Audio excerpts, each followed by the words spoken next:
Right? That way you're having conversations with and I keep the rules off with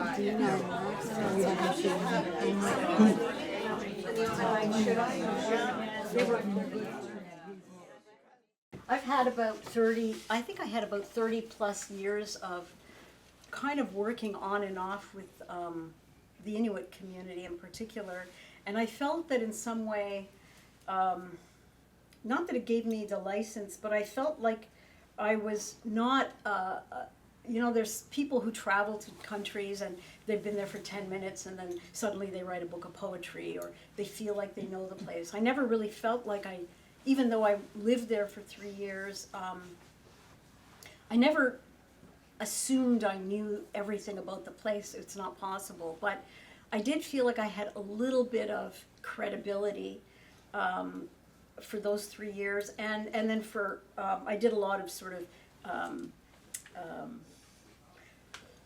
consulting work, and then I worked my last 5 years. I was doing the advising for the academic advising for the students. So I felt like I did learn something, and I felt that gave me a little bit of credibility. So I thought at one point, actually a former colleague said to me, why don't you write a foreword, or why don't you write an afterword where you explain all this stuff? And I thought that would sort of bog it down in political, I didn't want to get into that. So I came up with an epigraph, which some of you might know is the quote at the beginning of a book.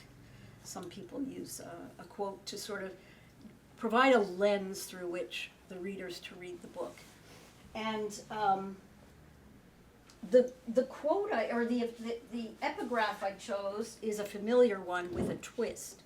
And the idea behind using it was I wanted to say that I, the author, understand the structural racism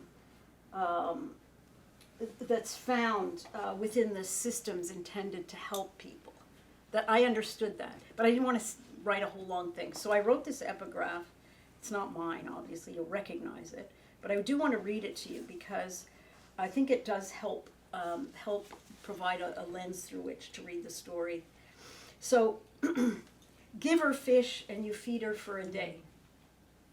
Teach her to fish and you feed her for a lifetime. Whose fish? Which fish? Why fish? I also made sure to give Nuna agency. That to me was really important. I wanted her to be a strong character. Some people would call her a bit of a smart ass, but she's smart. And at one point early on, she says to Isabel and Cate, she says, I always wanted a bedroom of my own. And some of you will recognize that from Virginia Woolf, A Room of One's Own. And not that she knew Virginia Woolf, but I wanted to plant that idea subtly in the reader that this character is smart and she knows what she wants, and so there's that. But on the other hand, there's also Cate, and Cate is the one who's asked to mentor this young girl who's sort of at loose ends, and she wants to go back to school and she needs help.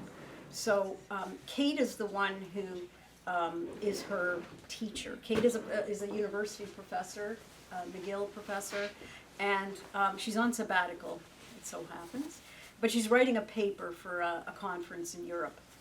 And her paper, it so happens, is about settler colonialism in Canadian poetry and art.